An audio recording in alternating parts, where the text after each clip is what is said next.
Hi, this is Stephen with Affairs Management Interactive, also known as Affairs MI. And in this video, we're going to look at our new version of Affairs MI called FMI2, which has been a year in the making, and it's a vast improvement, makes everything a lot easier and a lot faster. And this video is just an initial introduction to the controls, just to get you started, getting a feel for the differences and such. And it would be for those that are transitioning from using the original planner, or those that have not seen Affairs MI before and can get a sense of how these controls work. So let's go ahead and look at the tool interface. On the left, we have all the tools that were in the original version. Now they all have improvements and some added services. The top ribbon here is where you'd see the more traditional controls in a software. You would do your file for save and loading, your editing for deleting and undoing, and your view for zooming in general. You also have some icons for those controls here also. On the right is an addition that allows you to do a customization of your layout in terms of colors, line quality, text, font, things like that. So let's just get started. We'll look at the plan control first, and this is very similar to what we had before. This is a list of your areas, outdoor areas, and your indoor areas. I'll just go ahead and click on Midway Lawn. There you go. Let's stop for a moment and talk about navigation. And you can always use this zoom in, zoom out control, and then use your panning tools here. But there's something else we've got added to this, is a lot of keyboard controls that you can now use to control your planner. So in terms of navigating, if you were to hit your control key on your keyboard and then use your mouse wheel, wherever you hold over that cursor, that beginning cursor, and then use your mouse wheel, that's where it zooms into. Once you've zoomed in, if you want to scroll around, you can also right click your mouse and then drag it around. In terms of getting back to your original zoom quickly, right here on the very end is a fit to page control. And so when I click that, it brings it back to the original state. And we're going to cover all these later, but I'm just going to try to go through real quick on these to help it out. Let's go ahead and look at a indoor plan here. So with the indoor plan, we're going to go ahead and close this section down and go on, skip over our icon objects and talk about that in a second. Let's go ahead and look at pod controls. For those that have used Affairs MI, pod controls must look very similar to you. There's only a few changes. The first one is the stagger control, which a checkbox, which is you'd have this checked when you want to do banquet setups or those X patterned table rounds layouts. But in terms of your conventional booth layouts, you leave this unchecked. Now, one of the things we've added to make it a little easier to understand the direction of your layout and the numbering of your layout, we've gone ahead and include these icons that show vertical, horizontal layouts. And they also show, if you see here, one big arrow, that indicates the conventional numbering system for conventions, where it's odd, even, going back and forth across the aisle. Where you see one big arrow and one small arrow, that's when you're going to do what they call serpentine numbering, where it goes up one aisle, starting with the big arrow, and down the other using the small arrow. Now this icon right here is what you click and drag and drop to place the pod onto the layout. I'm going to go ahead and just choose something at random here and create. So you do all your settings like you normally would. You set the number of booths in a row, the booth size, the number of aisles, the width of your aisles, the starting number for the first number in your system. And then you go ahead and click down on this icon here, and you simply drag it over into place. Now if you want to place the entire pod somewhere, you can see the pod is already outlined here, and so you can control the entire pod this way. Now in terms of individual booths, say I was to click on number 108, you'll see how it outlines just that booth, and you can drag it away as usual. But one of the things that's interesting is that you can put it back in place and it locks in. Placement used to be a little bit of a problem before, but now it'll lock into these areas, so it's always in line. In terms of what you can do with your keyboard, you can click the delete key and delete it. If you accidentally delete something, you can either go to the edit key, the edit tab up here, and hit undo, or you can use your keyboard and do Control Z. You can also do a copy and then a paste, and again you can use your keyboard. Whoops, let me do a Control Z for my undo, make sure I got the right one. There it is. So you can also make copy paste. Now let's see here, let's go one more. So if you look at this booth, there is a rotation icon up here at the upper corner of the booth. If I press on that, I can manually rotate. I don't have to call out a degree. I can do it by sight, and you can see right below the booth it calls out the number of degrees for your rotation. Now in terms of sizing, when you click on this booth, you'll see what comes up is your single booth control right here, and this would control your booth number, your size of your booth, and a rotation angle if you want to set it with the keyboard. So let's go ahead and we're going to go ahead and delete a few booths here just to give us some room. Now when I click on this booth here, I'm going to make it a 20 by 20.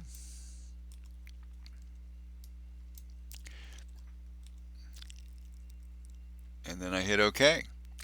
Now if I don't like that number being really big, it just looks terrible. So what I do is I click on that individual booth. Now's time when I go into my customization on this right hand side, and I click text, and I go ahead and I reduce it down to a 4-point, which makes it a little better.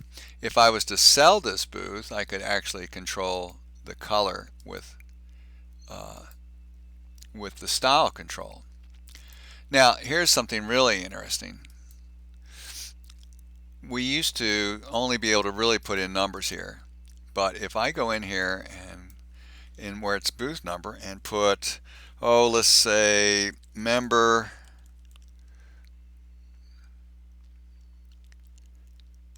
lounge, I'm going to go ahead and do it a little even longer. I'm going to put association member lounge. Now if I hit OK, you'll see it will either make it very, very small or so small you can hardly see it. But if I click on this booth again, go over to my text, and again let's go ahead and control the size. Let's go ahead and make it 3 points, and there you go. So you can actually label these here. Now we'll go ahead and go into icons. So when we go into icons, icons are objects, whether they be picnic tables, tents, bleachers, carnival rides, anything you can think, utility vehicles, anything you can think of to space plan your layout on your fairground, so it takes in consideration all the objects that you're going to be placing there. The icons, you get a starter list of several different icons you can use for kiosks and tents and things like this. Also tabletops and picnic tables and bleachers and things like that. So if I want to make this association member lounge under a canopy tent, I can do this 2 different ways. If I want to replace this, then I go ahead and hold my shift key down and click on that object. Now you can see it has a white background around the text. And really what I want to do is I want to take that background out. So I'm going to take the background color out. There it is. I'm going to go ahead and make the numbering a little smaller this time so it fits inside. And there you go. So that's one way you can take the icon, but you can also drag an icon out. So when you drag one out, it's going to make one the original size of your default booth. So if I was to go ahead and drag a picnic table out here, it makes it very large, but I really want to make it, and this is where I go back down to the single booth control, I really want to make it a 6 foot in length, 8 foot wide object, and I want to delete the booth number out of there. The X is a placeholder for when you make a new icon. It lets you know that it hasn't been numbered yet, and then I hit OK.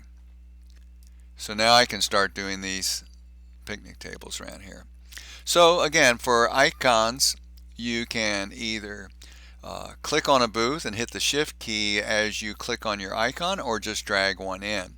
And if you drag one in after the fact, you can go back and go ahead and change that booth titling like we did.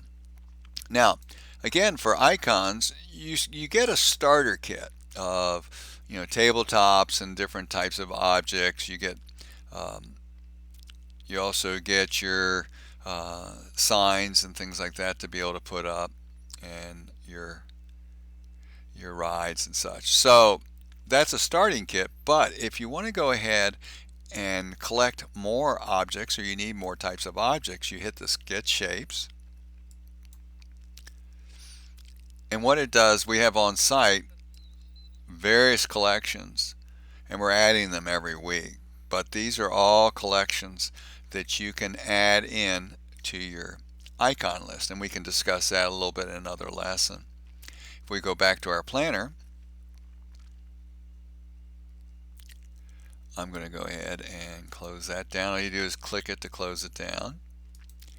So now if I wanted to sell a booth, let's go ahead and sell 100. So if I want to sell 100, I would go to the exhibitor data, and I would put the product name is drinks, the exhibitor, and then probably description is typically whether it's food, private sales, games, things like that. And all I do is hit OK. Now I'm going to want to color code that to show that it is a certain type of sales status. So when I click on that color, there it goes. It automatically does it. If I was to click on a booth not sold, you see its company products description. When I click on one that is sold, it shows this information. Now what we want to do next is create a report for our exhibitor data. So you don't have to save the file to create a report. It creates it on the fly, real time. So when you want to do a report, I'm going to go ahead and do this, and I'm going to click report, and it's going to create an Excel spreadsheet. So this might take a few seconds, but what happens is it loads you, when you create a report, it downloads it onto your own computer. And so wherever your browser puts downloaded files, that's where it'll land. I'm going to go ahead and show this in the folder. And I have a lot of things in this folder, but there you go, there's exhibitor data. Let me double click on it real quick to get the Excel spreadsheet out to just show you what it looks like. Alright, let me get up here. I'm going to go ahead and make it a little bit larger, just so you can see it a little better.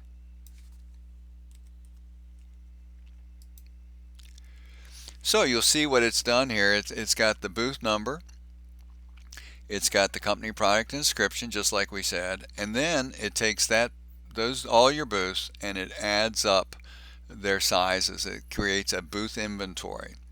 So you have and your square footage. Now what it also does is wherever you have a sold booth, it adds those up separately. And the point being of this is that you can go into your sum columns like any Excel spreadsheet, and you can add the totals. Also, let me say that when you do titling, it keeps track of your titling too. Right there, you can see that's in there. So if you wanted to do a booth inventory of all the booths in your layout, sold and unsold, you'd go to the bottom of this column here, area, and you would do a sum total, and it'd tell you the total square footage that you have. You can also list things by booth size, by booth number, by the company name, just like you could any other Excel spreadsheet. All right, let me pull that off there. So that pretty much has it. The only thing I will say is that another thing that's different is with the new Fairs MI, when you save or load a file that you've saved, it all goes to your own device. It downloads it to wherever your browser has their downloads loaded, and then you can copy them over to other folders on your computer or back them up on the cloud. So that's pretty much it, the quick version of this. There are some other keyboard tricks in terms of using your keyboard and some other things, but I think this will get you started at least being able to poke around your planner and check it out.